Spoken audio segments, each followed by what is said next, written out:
a quitté le ciel, abandonnant son trône. C'est pour nous sauver qu'il est mort sur la croix. Christ a quitté le ciel, abandonnant son trône. C'est pour nous sauver qu'il est mort sur la croix. Victoire, alléluia, chantons, crions de joie. Jésus-Christ est sorti du tombeau. Victoire, alléluia, chantons, crions de joie. Jésus-Christ est sorti du tombeau. Jésus, tu es venu pour me donner la vie par ta force et ta résurrection. Car l'eau qui a coulé de ta précieuse croix m'a changé, transformé pour la vie. Jésus-Christ est vraiment le sauveur, l'envoyé du vivant, que l'a élevé au-dessus de nos péchés. Shalom, shalom, shalom. Bonjour mesdames, mesdemoiselles et messieurs, auditeurs, auditrices, bonjour. Nous bénissons le Seigneur pour ce premier jour de la semaine qui est un jour béni. Et ce jour a été mis à part pour rendre gloire au Seigneur. On pourrait dire en d'autres termes, c'est une journée sabbatique, c'est-à-dire une journée de repos. Nous bénissons le Seigneur pour tous nos auditeurs et auditrices à l'écoute, que la grâce et la paix du Seigneur vous soient multipliées. De l'autre côté de la bête vitrée, nous avons notre technicien du jour, Juvenal Zoé Akwe. Il sera celui-là qui va piloter cette émission, qui va nous permettre d'avoir une bonne écoute radiophonique. Nous bénissons le Seigneur pour ces merveilles. Alors frères et sœurs, auditeurs et auditrices, nous sommes à l'émission principale L'Éternel, maintenant ça suffit. Émission réalisée par Papa Olomo Mangomo Dominique, présentée par le prophète Roi Jean. Nous adressons un saint shalom à tous nos auditeurs et auditrices du côté d'Ombam et Bolova, c'est-à-dire du Cameroun. Nous adressons un saint shalom également à tous nos auditeurs et auditrices du côté des Bata et Bibine, et nous passons frère Raphaël des Bibines. Nous adressons notre saint shalom à tous nos frères et sœurs d'Oyem. Nous passons à Madame Assomo, nous passons à Andron Kolo, nous passons à Maman Marlène, nous passons à bien-aimé Yannick. Notre saint shalom également à tous nos frères et sœurs du côté des Meyoké. Nous pensons, n'est-ce pas, à notre maman Louise et à tous nos auditeurs et auditrices du côté des Meyoké. Nous pensons également à nos auditeurs du côté de Kiossi. Passons au pasteur Emmanuel Kiossi. Que Dieu vous bénisse, que sa grâce soit avec vous. Nous passons nos frères et sœurs du côté de Mivol. Nous passons frère Jules. Soyez bénis, auditeurs et auditrices du côté de Mivol. Que la grâce du Seigneur soit avec vous. Notre saint shalom à tous nos frères et sœurs du côté de Bicondom. Nous passons maman Rachel à son mari. Que Dieu vous bénisse. Soyez bénis, soyez salués. Que la grâce et la paix du Seigneur soient avec vous. C'est pour nous un immense plaisir de vous retrouver sur les ondes de la radio Nord-Sud. Alors, frères et sœurs, nous allons aussi présenter nos civilités à tous nos officiels à l'écoute. Nous présentons nos civilités au responsable de la radio, Monsieur Emmanuel Ndometogo, le fondateur, et Monsieur Fabien Akoué Aseko, le directeur général de la radio Nord-Sud, la 93.9, la radio de bonnes nouvelles. Nous présentons également nos civilités au préfet du département Notem. Présentons également nos civilités au commandant de brigade, au commandant de compagnie de Bitam, au chef d'antenne de la documentation de Bitam et à tous les directeurs administratifs, à Monsieur le maire et à tout son personnel. Nous présentons nos civilités également à tous les responsables des cultes, à tous les ministres des cultes et à tous les administrateurs qui résident à Bitam. Que Dieu vous bénisse, que sa grâce vous soit multipliée. Bien-aimés frères et sœurs, auditeurs, auditrices, sans plus tarder, nous allons passer à l'écoute de la parole de Dieu. Alors, ce matin, nous allons parler du renouvellement de l'intelligence. Le renouvellement de l'intelligence. Nous allons lire en Romains chapitre 12, le verset 2. Ne vous conformez pas au siècle présent, mais soyez transformés par le renouvellement de l'intelligence, afin que vous discerniez quelle est la volonté de Dieu, ce qui est bon, agréable et parfait. Je reprends en lecture. Romains chapitre 12, verset 2. Ne vous conformez pas au siècle présent, mais soyez transformés par le renouvellement de l'intelligence, afin que vous discerniez quelle est la volonté de Dieu, ce qui est bon, agréable et parfait. Auditeurs et auditrices, frères et sœurs dans le Seigneur, nous allons prier afin que le Seigneur puisse nous instruire. Nous n'avons pas le monopole de la connaissance. Il y a un seul qui dispose de ce monopole, c'est le Saint-Esprit. Il va nous aider à comprendre cette parole. Il va nous aider à recevoir l'instruction du Seigneur à partir de cette parole. Père, nous te bénissons, nous te sommes infiniment reconnaissants pour tous tes bienfaits. Toi dont l'origine remonte jusqu'au jour de l'éternité. Toi dont le nom est Yeshua HaMashiach.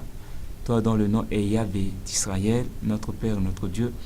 Merci encore ce matin de nous faire du bien, de nous disposer dans ta présence. Nous prions que tout esprit de distraction soit chassé dans le nom de Jésus. Nous prions que Père, tu ouvres notre esprit et que tu nous donnes, Seigneur éternel Dieu, de comprendre ta parole. Qu'elle vienne dans notre esprit, qu'elle soit plantée avec amour, avec douceur, et que ces paroles-là nous donnent de révéler notre véritable identité, afin de faire des exploits avec Dieu. Au nom de Jésus. Amen. Alors, frères et sœurs, bien-aimés dans le Seigneur, auditeurs, auditrices, nous allons commencer cette merveilleuse semaine avec cette bonne parole que Dieu va nous donner maintenant. Donc, nous avons lu tout à l'heure dans le livre de Romains chapitre 12, verset 2, le Seigneur nous dit de ne pas nous conformer au siècle présent. De ne pas nous conformer au siècle présent. Se conformer, c'est rendre identique, se conformer, c'est s'adapter, se conformer, c'est, n'est-ce pas, faire exactement ce qui se fait dans le temps présent. Donc Dieu nous dit de ne pas nous conformer au siècle présent. Il ne faut pas que nous définissons par rapport aux habitudes de ce siècle présent. On doit se démarquer. Nous devons faire la différence. Nous devons nous démarquer. Alors dans ce siècle présent, nous avons aujourd'hui l'Internet et les réseaux sociaux qui influencent beaucoup, n'est-ce pas, les enfants de Dieu et beaucoup, n'est-ce pas, la race humaine. Donc les hommes dans leur diversité, les femmes dans leur diversité. Voilà, les réseaux sociaux influencent beaucoup. Les réseaux sociaux influencent positivement et les réseaux sociaux influencent négativement. Parce que sur les réseaux sociaux, on a les hommes de Dieu, on a les serviteurs de Dieu, on a aussi des agents du diable qui distillent chaque jour que Dieu fait des mauvaises images, des mauvais messages, vraiment des messages qui n'honorent pas le Seigneur, qui ne glorifient pas Dieu. Donc, frères et sœurs, auditeurs, auditrices, il ne faut pas se conformer dans ce siècle et avoir les habitudes des gens de ce siècle. Il y a des gens qui sont absorbés par les réseaux sociaux. Ils peuvent rester sur Internet du matin au soir. On ne sait pas ce qu'ils cherchent. Vraiment, ce sont des habitudes qu'il faut renoncer. Ce sont des habitudes auxquelles il faut se détacher. Voilà, il faut renoncer à ce genre d'habitudes. Et également, dans ce siècle présent, il y a la télévision. Des gens qui passent toute leur journée à regarder la télé. Oh, on peut lire des bouquins, on peut lire des livres chrétiens, s'édifier et choisir même des émissions à la télé, des émissions qui nous parlent de Dieu, où on nous enseigne la parole de Dieu. Il y a tellement de bonnes chaînes, il y a tellement de bons programmes à la télé, avec surtout les chaînes câblées. Donc on peut choisir un bon programme et s'édifier. Un dimanche comme celui-ci, on peut choisir un bon programme. On peut prendre un bon livre, parce que ce n'est pas tous les livres où on parle de Dieu qu'il faut lire. Il y a des bons livres qu'il faut lire, voilà, qui nous édifient et qui nous révèlent les choses que nous devons savoir pour mieux marcher avec le Christ Jésus et pour être des vainqueurs. Donc, il faut choisir ces programmes. Il y a aussi la radio, des gens qui passent tout le temps à écouter des musiques qui n'édifient même pas. Vous voyez, il y a des bons programmes à la radio qu'il faut choisir, tel que ce programme qui vous est présenté maintenant. Ce programme est simple à l'éternel, maintenant ça suffit. C'est une émission qui fait du bien. C'est une émission où on a la parole de Dieu, où le Seigneur nous dispose réellement à nous perfectionner, à nous débarrasser de certaines habitudes et à revêtir le caractère du royaume, à revêtir le caractère de la parole de Dieu. Donc il y a des programmes qu'il faut choisir pour nous édifier, pour nous bénir, frères et sœurs. Donc Dieu dit, ne vous conformez pas au siècle présent, mais soyez transformés par le renouvellement de l'intelligence, afin que vous discerniez quelle est la volonté de Dieu, ce qui est bon, agréable et parfait. Alors, pour avoir un renouvellement de l'intelligence, quelles sont les dispositions à prendre? Bien-aimés dans le Seigneur, auditeurs, auditrices, on ne peut pas avoir le renouvellement de l'intelligence si nous avons dans notre quotidien ou encore dans notre environnement, dans notre espace de vie, des gens qui ne croient pas ce que nous croyons, des gens qui ne partagent pas notre foi, qui ne partagent pas notre avis par rapport à Jésus-Christ, par rapport à la vie chrétienne. On ne peut pas se développer si nous vivons dans un environnement où les gens sont absorbés par le monde, où les gens sont attirés par l'alcool, par les plaisirs de la chair, par la débauche sexuelle. On ne peut pas vraiment renouveler notre intelligence si nous sommes dans un tel environnement et influencés par des hommes et des femmes qui sont des pions du diable, c'est-à-dire des gens dans la vie desquels l'ennemi a sémé de la mauvaise sémence et qui influencent négativement. Vous ne pouvez pas évoluer dans un tel environnement. Il faut un environnement, il faut un cadre de vie approprié à notre foi, approprié à nos valeurs morales, à nos valeurs spirituelles, pour nous permettre de renouveler notre intelligence. Parce que cette intelligence que nous avons reçue aujourd'hui, cette intelligence a été affectée négativement par rapport à notre provenance familiale, à notre provenance culturelle, à notre provenance, n'est-ce pas, ethnique, ou encore, comment on appelle ça, ou encore linguistique. Donc, bien-aimés frères et sœurs, auditeurs, auditrices, nous avons besoin, en ce moment, là où nous sommes, d'un cadre de vie qui nous permet de renouveler notre intelligence. C'est très important. Nous avons besoin d'un cadre de vie qui nous permet de renouveler notre intelligence. Donc, en tant que chrétien et chrétienne, en tant qu'enfant de Dieu, il y a des choses qu'il faut revoir. Il y a des choses qu'il faut revoir. Alors, nous allons lire, par exemple, ici, dans le livre de 1 Timothée, chapitre 2, verset 22. 1 Timothée, chapitre 2, verset 22. Alors, pour renouveler l'intelligence, le Seigneur nous propose des dispositions à prendre pour que notre intelligence soit renouvelée. Autant pour moi, c'est plutôt, excusez-moi vous qui prenez note, c'est plutôt 2 Timothée, le chapitre 2. 2 Timothée, le chapitre 2, verset 22. 2 Timothée, chapitre 2, verset 22. Il dit, fuis les passions de la jeunesse et recherche la justice, la foi, la charité, la paix avec ceux qui invoquent le Seigneur d'un cœur pur. Ça, c'est la version Louis II. Nous allons lire la version Parole vivante. Qu'est-ce qu'il nous dit? Donc, il faut réfléchir un cadre de vie qui soit approprié au développement de notre vie spirituelle. Si nous vivons dans un environnement, dans un milieu, dans un endroit où les gens ont les désirs de satisfaire la chair, de satisfaire leur ego, leur nature propre, bien aimé, on ne pourra pas se développer spirituellement. Mais si nous sommes dans un environnement, dans un cadre de vie, dans un milieu où il y a des gens qui sont amoureux de Jésus, qui aiment la parole de Dieu, où il y a des gens qui s'appliquent à vivre la parole de Dieu, je vous assure, bien-aimés frères et sœurs dans le Seigneur, chers amis auditeurs et auditrices, je vous assure que nous allons donner le meilleur de nous-mêmes pour vivre notre foi en Christ Jésus. Dans la parole de vie, il est dit « Fuis les désirs mauvais de la jeunesse. Cherche la justice, la foi, l'amour, la paix avec ceux qui prient le Seigneur d'un cœur pur. » Je reprends. « Fuis les désirs mauvais de la jeunesse. Cherche la justice, la foi, l'amour, la paix avec ceux qui prient le Seigneur d'un cœur pur. » Donc voilà l'espace qu'il faut avoir, le cadre de vie qu'il faut avoir pour renouveler son intelligence. Là, vous voyez, la parole de Dieu déclare que les mauvaises compagnies corrompent les bonnes mœurs. La mauvaise compagnie corrompt les bonnes mœurs. Donc, si nous avons de la mauvaise compagnie, des mauvaises personnes autour de nous, vous allez voir que nos mœurs seront à l'image des gens qui nous entourent. Nos mœurs seront à l'image des gens avec lesquels nous vivons. Et le Seigneur nous dit qu'il faut savoir choisir ses amis. 1 Corinthiens chapitre 15, verset 33 nous dit « Ne vous y trompez pas, les mauvaises compagnies corrompent les bonnes mœurs. » 1 Corinthiens chapitre 15, verset 33.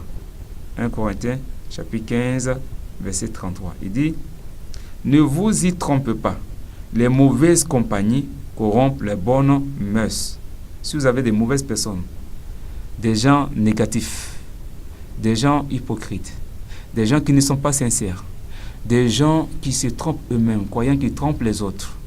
Quand vous vivez dans une telle atmosphère, dans un tel milieu, bien-aimés frères et sœurs dans le Seigneur, auditeurs, auditrices, vous allez réaliser que votre foi n'avance pas. Vous tournez en rond. Quand la Bible dit avec Dieu nous ferons des exploits, la Bible dit que Dieu il est esprit, on ne le voit pas. Donc si nous sommes avec cet esprit qui est supérieur, créateur de toutes choses, qui s'appelle Dieu, si on est avec lui, nous ferons des exploits. Dans quel domaine? Mais dans le domaine spirituel et dans le domaine matériel. La preuve, Jésus ayant cette foi, ayant ce dépôt spirituel, ce dépôt surnaturel, il influençait et l'invisible et le visible. Jésus n'était pas un pauvre, un nécessiteux. Le pouvoir qu'il avait en lui permettait de se nourrir, de nourrir les autres. Le pouvoir qu'il avait en lui permettait de prendre en charge des milliers de personnes.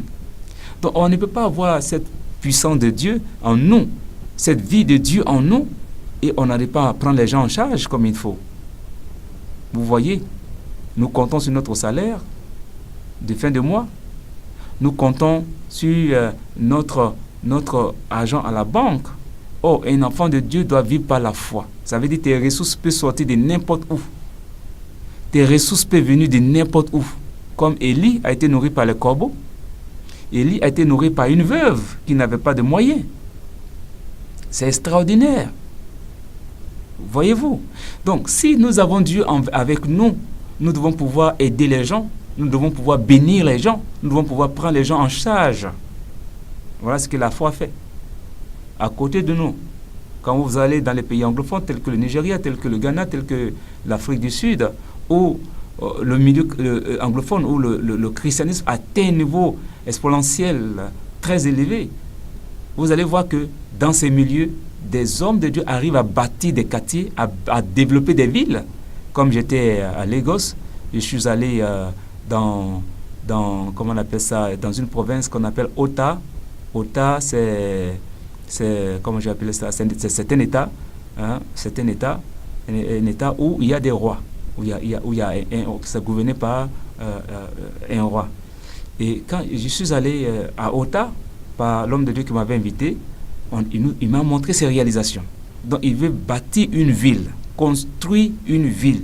Et j'étais tellement impacté par cette vision que j'ai aussi cette vision-là de développer une ville chrétienne où il y aura toutes les infrastructures modernes, mais gérées par des chrétiens. Et je sais que le Seigneur me permettra de le faire. Une ville que le roi lui a, toute une forêt que le roi lui a donnée pour construire ce projet-là. Et quand on partait, le jour qu'on était arrivé là-bas, ils avaient déjà commencé les travaux, donc faire faire, comment on appelle ça, les tracés déjà, viabiliser, hein, donc viabiliser le terrain et déjà commencer le projet de construction de la ville. Voyez-vous? Mais lui, c'est maintenant qu'il commence. Mais quand on prend un nom comme Benson Daoussa, il a construit, il a développé une ville. Il a développé une ville. Quand on prend un homme comme le docteur David Oyedepo, il a développé une ville. Pourquoi les francophones sont toujours en retard? Ils veulent toujours faire les choses comme à la sauterelle, comme au cricket. Sans vision, sans révélation, sans passion véritable de Dieu, du service de Dieu. Pour réaliser ces projets, il faut être passionné. Il faut être un passionné.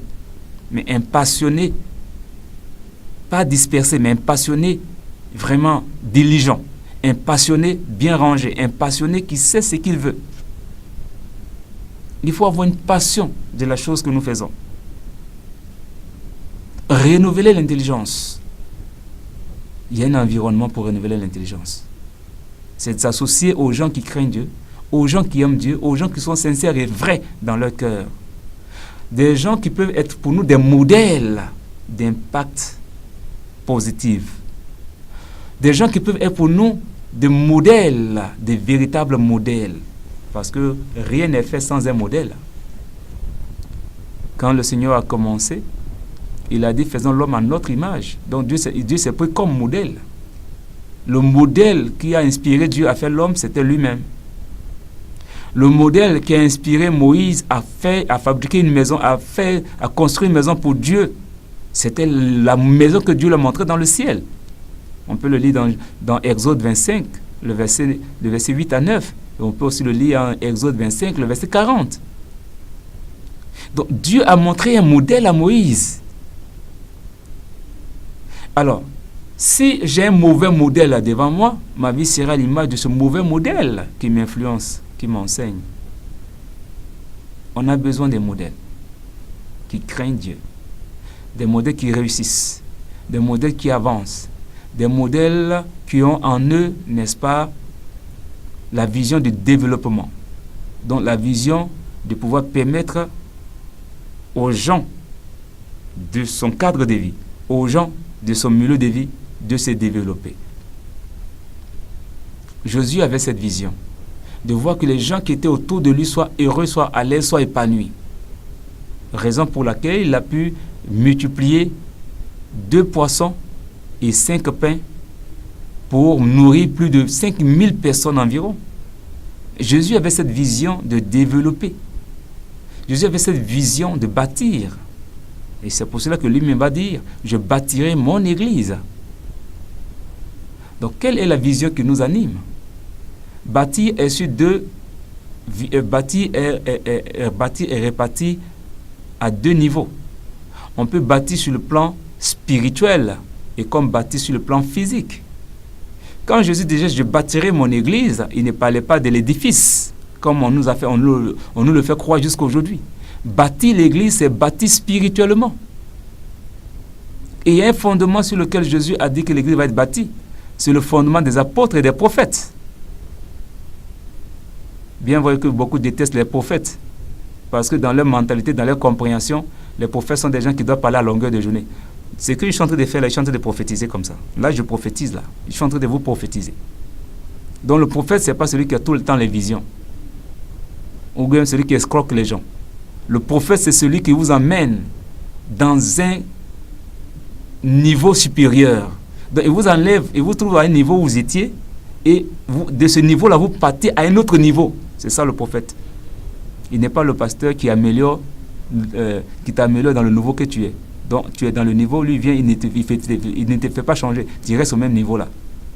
Heureusement qu'il y a des pasteurs qui ont compris que pour faire changer de niveau, le secret, c'est le jeûne et la prière. Un grand homme de Dieu, du côté de la RDC, pouvait dire qu'il faut fuir les pasteurs qui ont les gros ventres. Donc, qui passent tout le temps à manger. Manger matin, midi, soir. Quand ils viennent, ils n'ont aucune inspiration pour enseigner le peuple. Ce ne sont que des injures. Ou attaquer les autres. Ou vilipender sur le pupitre. On ne vilipende pas sur le pupitre. Le pupitre n'est pas fait pour un règlement de compte. Le pupitre, la chair est fait, l'autel du Seigneur est fait pour édifier des gens. Pour édifier, c'est-à-dire pour bâtir Parce que Jésus est venu avec la vision de bâtir, donc pour construire la vie des gens. Je bâtirai mon église. Je bâtirai mon église. Donc Jésus bâtit la vie des gens. Ce n'est pas des murs qui viennent bâtir. On fait les murs, on se vante parce qu'on a mis des briques en terre, on a levé des murs, et à l'intérieur, ce sont des tombeaux blanchis. Donc des gens qui sortent là le dimanche, qui sortent avec des frustrations, qui sortent avec des remords, des regrets. Des gens, même quand ils sortent de là, ils jurent de ne plus jamais remettre les pieds dans un endroit qu'on appelle l'église.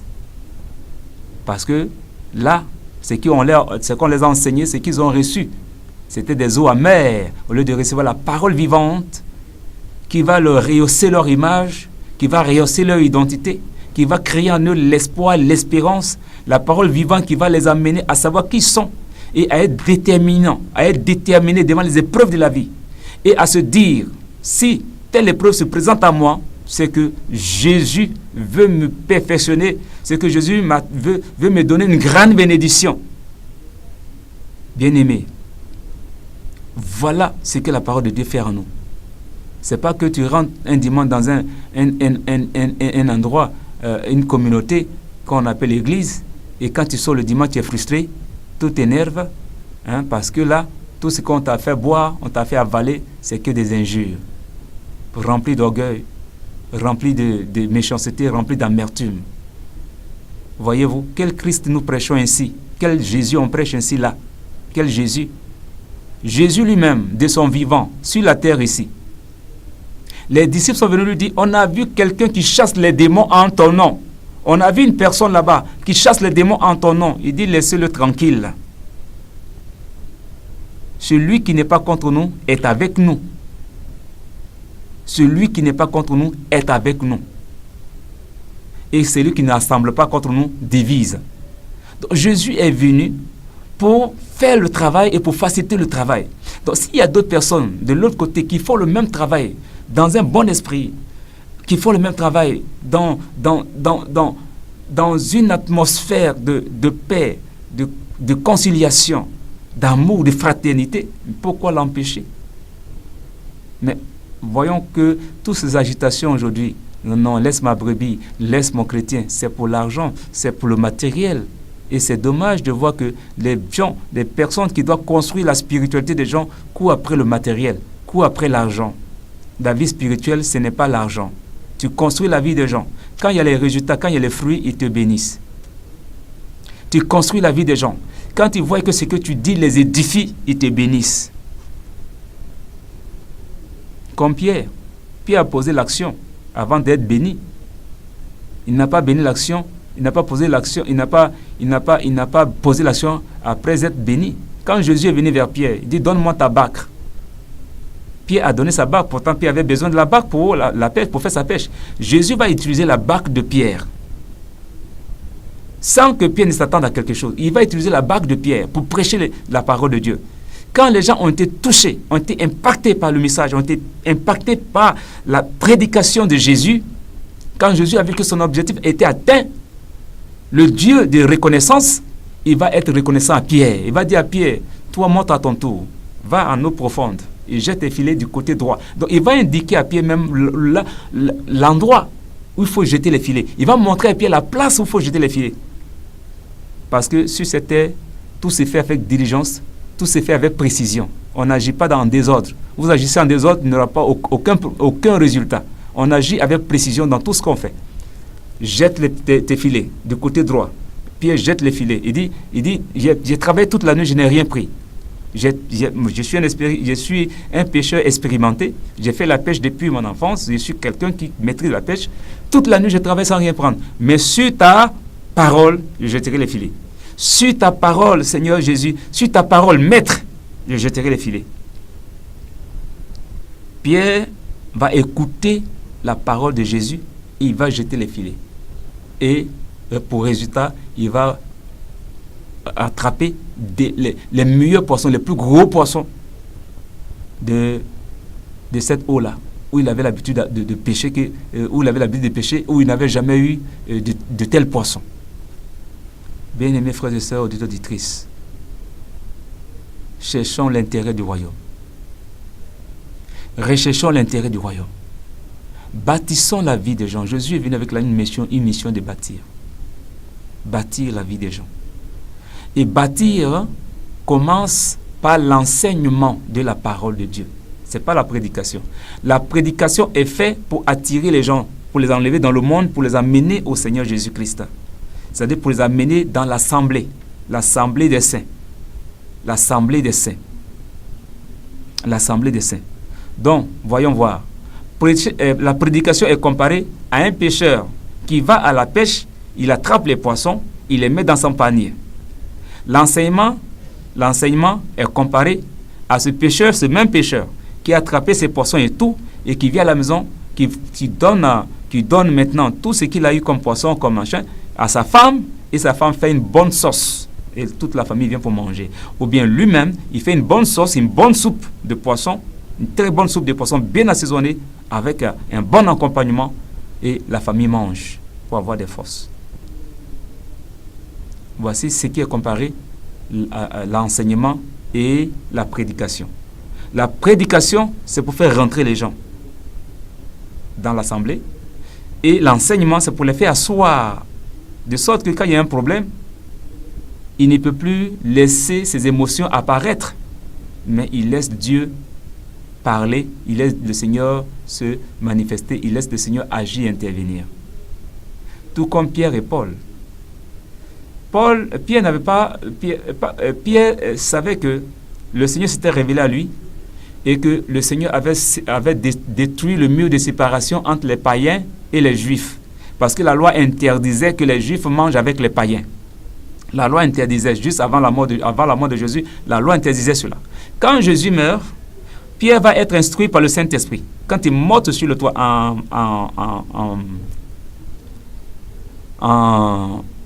Actes chapitre 10, vous pouvez lire tout le chapitre.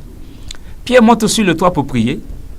Et à la 6e heure, c'est-à-dire à midi, il a une vision. La parole de Dieu déclare que Pierre est tombé en extase, il a une vision. Et dans cette vision, il a vu une nappe. Et dans la nappe, il y avait toutes sortes d'animaux. Toutes sortes de quadrupèdes, sont des oiseaux, sont des animaux. Et le Seigneur lui dit, Pierre, tue et mange. Pierre dit, mais Seigneur, depuis que je suis né, je n'ai jamais rien mangé de pareil. Ces animaux-là sont des animaux souillés et tu me demandes de manger. Il a eu la vision une première fois. Il a entendu la même chose. Il a entendu cette parole. La deuxième fois, il a vu la même image, il a entendu la même chose. La troisième fois, il a vu la même image, il a entendu la même chose. Il a dit, Seigneur, je ne peux pas manger des animaux souillés parce que depuis que je suis né, je n'ai jamais mangé ça. Dieu va lui dire, mais c'est moi l'Éternel qui te parle, c'est moi le Seigneur qui te parle. Je te dis de tuer et de manger. Et tu me dis que tu n'as jamais rien mangé de souillé. Vous comprenez la parole du Seigneur? Mais Pierre était dans l'ancienne passé, il était dans l'ancienne intelligence. Son intelligence n'était pas encore renouvelée. C'est le Saint-Esprit qui renouvelle notre intelligence. Mais il y a l'environnement. Si Pierre n'était pas monté pour prier, il n'allait pas avoir cette révélation. C'est pour cela que la Bible dit, la parole de nous dit, dans 2 Timothée, chapitre 2, verset 22, qu'on vient de lire, « Fuis les passions de la jeunesse et recherche le Seigneur dans la justice, dans la foi, dans l'amour, avec ceux qui le cherchent d'un cœur pur. » Il y a l'environnement. Pierre est monté pour prier et il a vu cette vision. Et quand il descend, le Seigneur lui dit maintenant, les païens vont venir vers toi, va avec ces païens-là. C'est ainsi que Pierre se range Corneille. Et Pierre commence à avoir, n'est-ce pas, une communion avec les païens. Donc, comme les autres n'avaient pas encore compris ça, cette façon de voir les choses, il était obligé de se cacher quand ses frères venaient à le surprendre en train de manger avec les païens ou en train d'avoir une communion avec les païens. C'est cet acte que Paul a sanctionné. Pour dire, mais toi tu as enseigné, tu as instruit. Les gens viennent te voir, ils te surprennent avec les païens et tu fuis, tu t'éclipses. Non, ce n'est pas l'attitude qu'il faut avoir. Il faut les enseigner, il faut les convaincre, il faut leur dire que non, Dieu m'a dit, voici l'enseignement que Dieu m'a donné par rapport à la situation. Le Seigneur m'a convaincu que depuis sa mort, il n'y a plus de séparation entre les Juifs et les païens. Nous sommes un même corps. Il n'y a plus d'étrangers, il n'y a plus d'esclaves, il n'y a plus de libre, il n'y a plus de ceci, il n'y a plus de cela. On est tous un même corps. En Jésus, il n'y a pas d'étrangers. En Jésus, il n'y a pas de juifs, il n'y a pas de grecs. En Jésus, il n'y a pas de femmes. En Jésus, il n'y a pas de miennés. En Jésus, il n'y a pas tout ça. En Jésus, on est un. En Jésus, il n'y a pas d'Ivoiriens, il n'y a pas de Camerounais, il n'y a pas de Gabonais. En Jésus, nous sommes un. On est une seule et même famille en Jésus. Voici la parole de Dieu. D'où viennent qu'il y a des clans? Quand c'est l'église des miennés, tous les miennés sont collés au pasteur et les autres sont dépaysés. Quand c'est l'église des enfants, tous les enfants sont collés au pasteur et les autres sont dépaysés. Quand c'est l'église d'un bété, tout le monde est collé au bété et les autres sont dépaysés. Ça, c'est que l'église, ça, c'est pas l'église. Ça, c'est un club d'amis.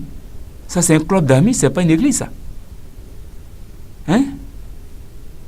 Frères et sœurs dans le Seigneur, la parole de Dieu nous dit, en Christ Jésus, il n'y a plus de Grecs, il n'y a plus de Juifs, il n'y a plus d'esclaves, il n'y a plus de libres, il n'y a plus de bété, il n'y a plus de femmes, il n'y a plus de miennés, il n'y a plus de ceci, il n'y a plus de cela, de pour nous et tout ça. Il n'y a plus ça. On est tous une même et seule famille en Jésus-Christ de Nazareth. Il faut renouveler la mentalité là. Il faut renouveler l'intelligence là. Il faut renouveler l'intelligence. Il faut renouveler l'intelligence.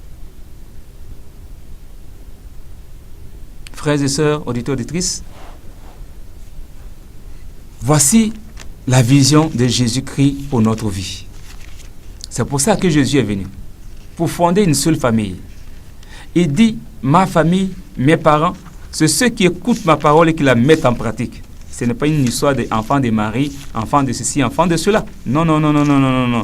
Jésus est clair, il est clair, il est clair, il est clair. Il dit non, non, non, non, non. Ma famille, c'est ceux qui écoutent la parole de Dieu et la mettent en pratique. C'est ceux qui écoutent la parole, la mettent en pratique. Et nous allons lire Galates chapitre 3, le verset 28 à 29. Il n'y a plus ni juif, ni grec. Il n'y a plus ni esclave, ni libre. Il n'y a plus ni homme, ni femme. Car tous, vous êtes un en Jésus-Christ. Et si vous êtes à Christ, vous êtes donc la postérité d'Abraham, héritier selon la promesse. Je reprends Galates chapitre 3, verset 23, Galates chapitre 3, verset 28 à 29. Il n'y a plus ni juif, ni grec. Il n'y a plus ni esclave, ni libre. Il n'y a plus ni homme, ni femme. Car tous, vous êtes un en Jésus-Christ. Et si vous êtes à Christ, vous êtes donc la postérité d'Abraham, héritier selon la promesse. D'où vient-il que dans l'église, lui là c'est un étranger, lui là c'est un ceci, lui là c'est un cela. Ça c'est le langage des Égyptiens, des gens qui sont encore dans le monde. C'est le langage des gens qui sont déguisés, des ramassés, qui sont infiltrés, donc des espions de Satan, qui sont rentrés dans l'église pour semer le désordre. L'église de Jésus, il n'y a pas de distinction. Il n'y a pas de distinction. Dans l'église de Jésus, il n'y a pas les pounous, il n'y a pas les femmes, il n'y a pas les comment j'ai appelé cela, toutes ces choses, les miennés et autres.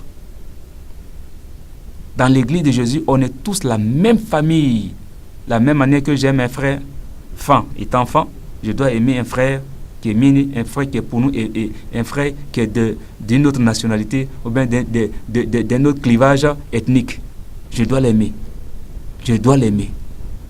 C'est cet esprit-là que Jésus a vaincu quand il allait en Samarie. La Samaritaine dit, mais toi tu es juif, est-ce qu'il y a une relation entre vous et juif? Mais toi tu connais Dieu, tu parles ainsi. Parce que quand Jésus a continué à parler à la femme, elle a dit, mais nos pères ont adoré sur la montagne. Et vous dites qu'il faut adorer à Jérusalem. Tu ne peux pas parler d'adoration si tu ne connais pas Dieu. Tu ne peux pas parler d'adoration si tu n'as pas une relation avec le Seigneur. Donc toi tu ne mets pas d'adoration, mais tu me dis que je suis juif, tu ne peux pas me donner à boire. Pourtant tu ne mets pas d'adoration. On ne peut pas parler d'adoration si on n'a pas une relation avec Dieu. Mais toi tu as une relation avec Dieu et toi tu mets une barrière que tu ne peux pas me rendre service parce que je suis juif. Mais moi en tant que juif, je t'ai montré le chemin. Que l'heure vient, et elle est déjà venue, ça ne sera ni sur la montagne, ni à Jérusalem, mais en esprit et en vérité. En tant que juif, je te montre le chemin. En tant que juif, je t'ai révélé ton problème que tu avais, en tant que juif. Je t'ai dit que tu as 5 maris, et celui que tu as, ce n'est pas ton mari. En tant que juif, je te l'ai montré, je te l'ai révélé. Voilà ce qui a amené cette femme à changer d'avis et à renouveler son intelligence. Il faut renouveler son intelligence et ne pas se conformer au siècle présent. où les gens défendent leur clan ethnique, où les gens défendent leur identité culturelle, où les gens défendent leur intérêt pécunier, où les gens défendent leur intérêt mesquin. Il faut quitter cet environnement. Il faut quitter cette façon de voir. Il faut renouveler l'intelligence. Il faut renouveler l'intelligence, frères et sœurs. Auditeurs, auditrices, il faut renouveler l'intelligence. Fuyez les morgues. Fuyez là où on tue, fuyez les boucheries. Les boucheries où on n'enseigne pas la parole, où on vous met à couteau tiré avec vos voisins, on vous met à couteau tiré avec vos familles, on vous met à couteau tiré avec vos parents. Il faut fuir ces endroits-là. Fuyez. Le Seigneur a dit fuyez. Fuyez. Il faut fuir. Fuyez les milieux où on vous enseigne du n'importe quoi, de la pacotille qu'on appelle la parole. Fuyez ces endroits. Cherchez la parole de Dieu qui va créer le vrai amour dans votre cœur, qui va vous apprendre comment on peut servir son frère pour être béni, comment on peut servir sa soeur pour être béni. Recherchez la parole de Dieu véritable, sans mélange. La parole de Dieu véritable. Vous savez, Dieu nous a créés tous parfaits. Et nous savons qu'une chose est bonne et nous savons qu'une chose n'est pas bonne. Quand on te présente de la pacotille, tu sais que ça là c'est de la pacotille.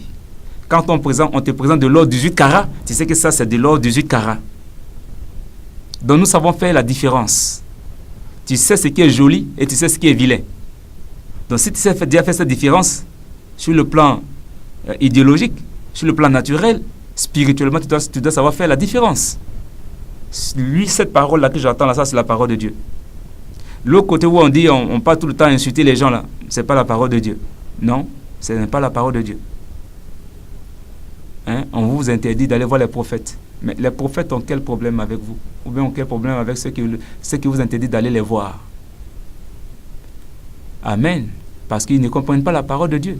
La Bible dit, il est établi dans l'Église, premièrement, les apôtres, les prophètes,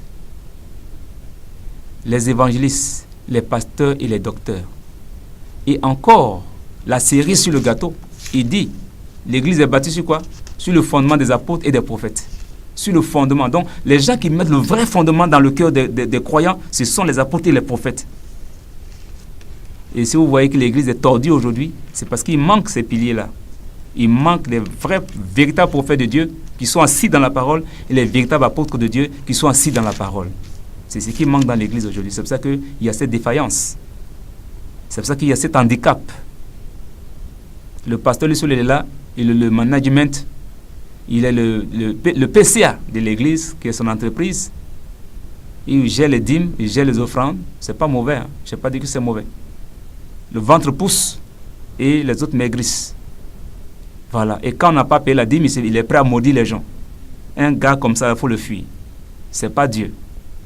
On ne doit pas vous oppresser pour des dîmes. On ne doit même pas vous oppresser pour les offrandes. Un homme de Dieu qui a compris, c'est que le monde spirituel, il ne maudit pas les gens pour des dîmes. Il ne fait pas la pression sur les gens à cause de l'argent.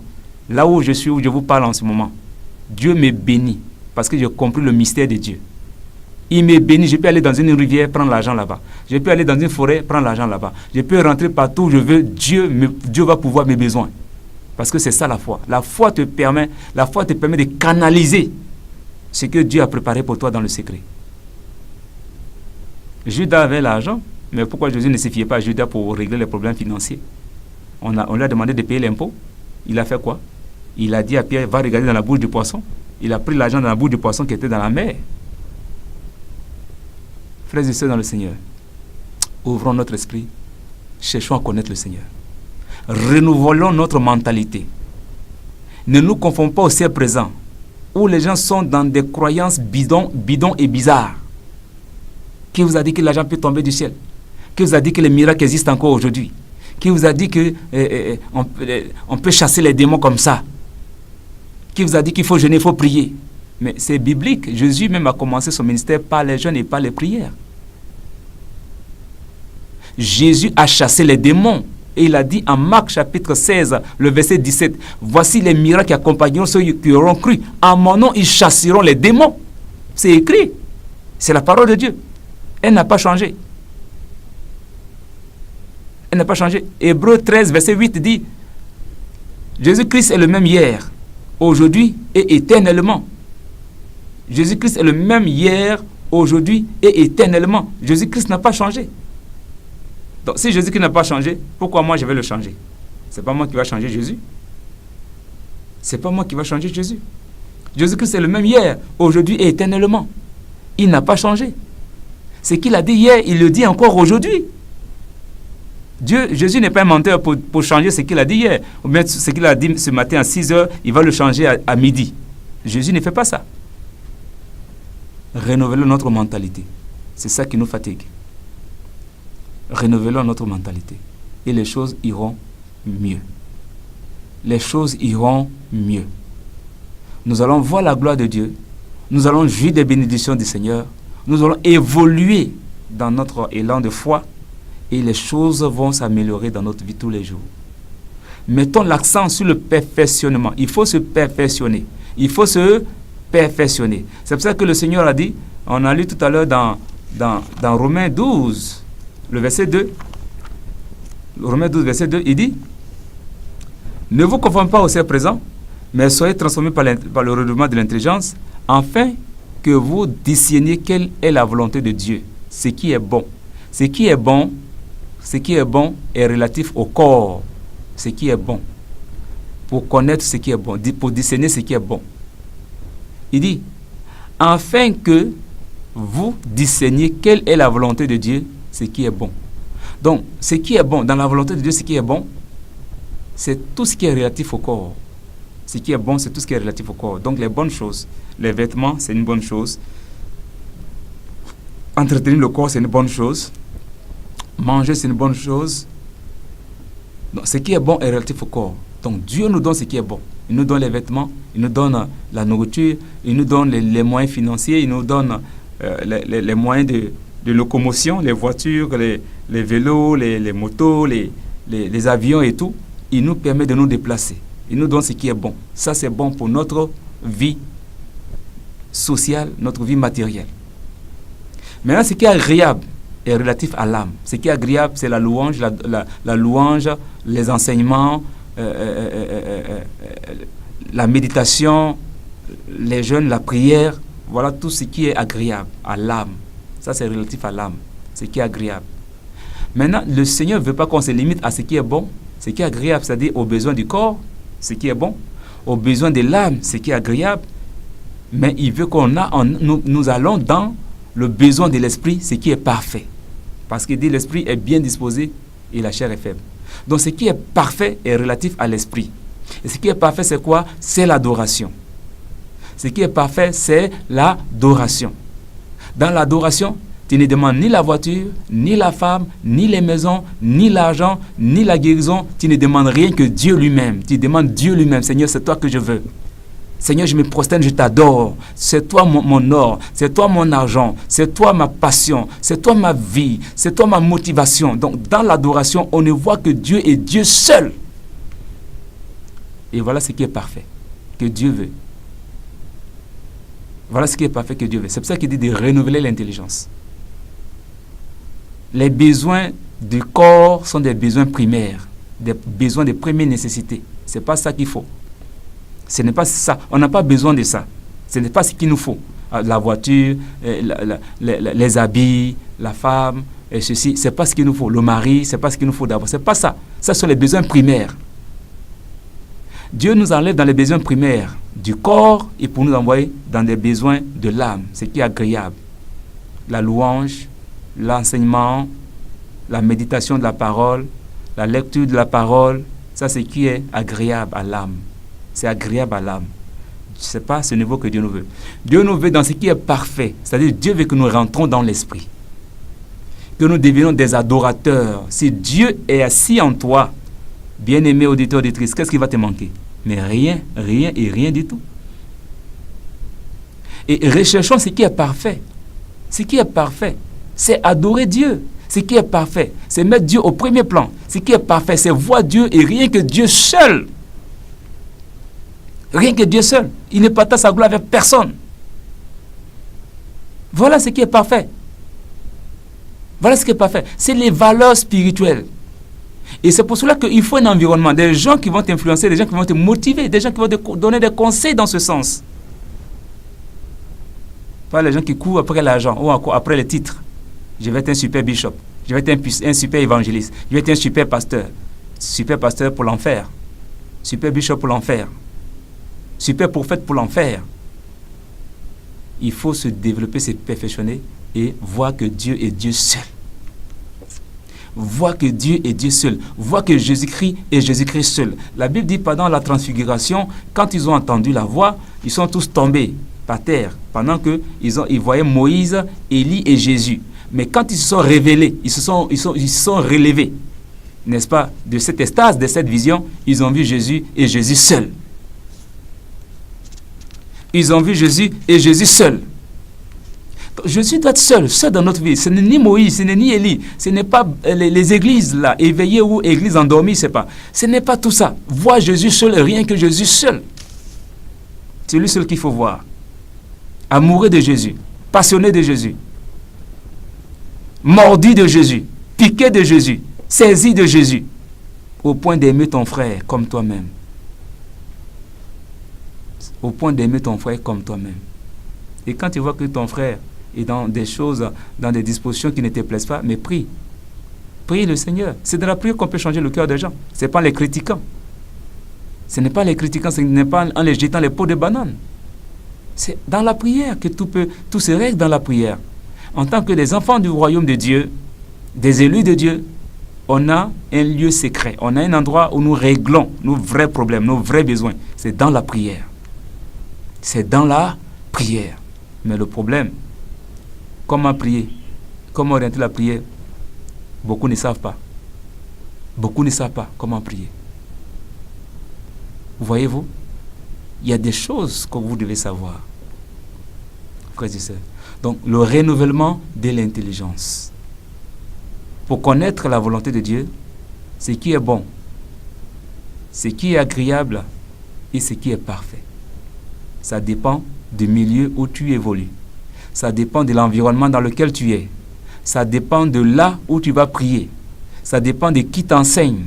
Ça dépend de comment tu écoutes et comment tu comprends. Ça dépend. Bien-aimés frères et sœurs, auditeurs, auditrices, que Dieu nous bénisse, qu'il nous fasse la grâce de chercher plus loin et de prier que Dieu nous oriente et que nous tombons sur les bonnes personnes. Les personnes qui ne sont pas intéressés. Ils ne sont pas intéressés par l'argent. Ils ne sont pas intéressés par les biens matériels, tant bien même qu'on en a besoin. Mais Dieu nous les donnera au moment opportun. Quand le besoin est pressant et que le besoin est réellement là, Dieu nous répond à nos besoins. Il nous donne. Dieu nous donne. Il nous donne. Mais ne mettons pas ces choses d'abord au premier plan. Mettons Dieu au premier plan. Et voyons que Jésus. Voyons que Jésus est Jésus seul. Et tous nos soucis et toutes nos souffrances disparaîtront. Que Dieu nous bénisse. Alors nous allons prier le Seigneur. Bien-aimés frères et sœurs, chers amis auditeurs, pour ceux qui veulent réellement se donner au Seigneur, qui veulent ouvrir le cœur ce matin, faites cette prière avec moi. Seigneur Jésus, j'ai écouté ta parole. J'ai compris que les biens de ce monde sont éphémères. J'ai compris que avoir mon ancienne mentalité est un poison qui peut m'égarer. Conduis-moi au milieu des gens qui ont réellement changé, des gens que tu as réellement transformés. Permets-moi de découvrir ces personnes, de les rencontrer, ces gens qui sont aimants, ces gens qui sont accueillants, ces gens qui sont remplis d'amour de Dieu, qui sont remplis de la bonté de Dieu, des gens qui ont été réellement transformés par le Seigneur. Permets-moi de rencontrer ces personnes, afin que, Père, je puisse former une famille en Christ Jésus et vivre réellement ma communion avec Dieu, ma relation intime avec le Seigneur Jésus par le Saint-Esprit. Permets-moi de rencontrer ces personnes, Seigneur. Dirige-moi vers ces personnes, Seigneur, pour développer ma foi, pour te connaître à fond, pour l'amour que tu as eu pour moi, Seigneur. Conduis-moi vers ces personnes qui pourront m'aider à devenir meilleur, au nom de Jésus. Je te reçois dans mon cœur comme Seigneur et Sauveur. Pardonne mes péchés, accepte-moi, fais de moi ton enfant, fais de moi ton disciple, et que, Père, ta vie soit sémée en moi pour la gloire de ton nom. Au nom de Jésus. Amen. Alors, frères et sœurs dans le Seigneur, Dieu vous bénisse. Ainsi, vous êtes des témoins de Jésus, des témoins de la nouvelle alliance, pour témoigner de ce que Jésus fera dans vos vies. Vous témoignerez du changement qu'il a opéré. Vous témoignerez de la guérison qu'il vous a donnée. Vous témoignerez de la délivrance que vous avez reçue. Et vous témoignerez, n'est-ce pas, de son intimité, de la paix qu'il vous donne, la paix profonde que vous ressentez dans votre cœur. Que Dieu vous bénisse, que sa grâce soit avec vous. Je vais prier pour vous. Seigneur, merci pour ces auditeurs qui t'ont reçu dans le cœur, ces auditeurs qui t'invitent dans le cœur. Merci de répondre à leurs besoins, Seigneur. Quand un besoin se signale, c'est que sa source d'approvisionnement est là.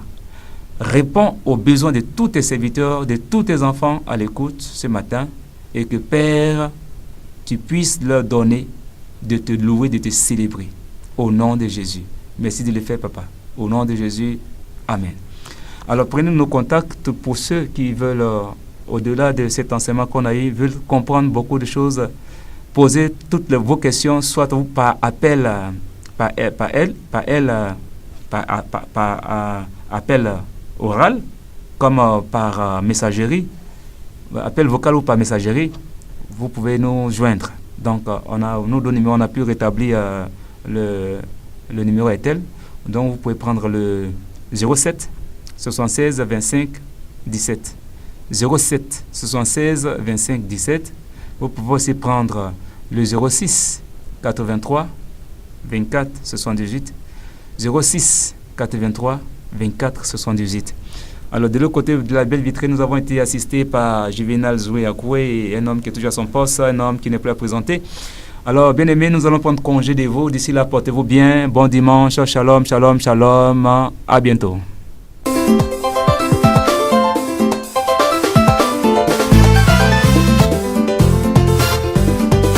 Dieu livra son fils unique, mon frère, afin que toi et moi nous ayons la vie éternelle.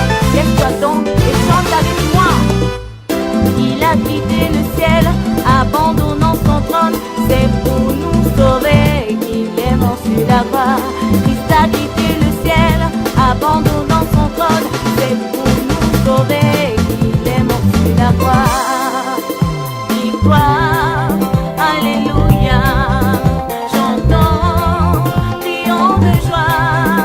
Jésus-Christ est sorti du tombeau. Victoire, alléluia. Chantons, crions de joie. Jésus-Christ est sorti du tombeau. Jésus, tu es venu pour me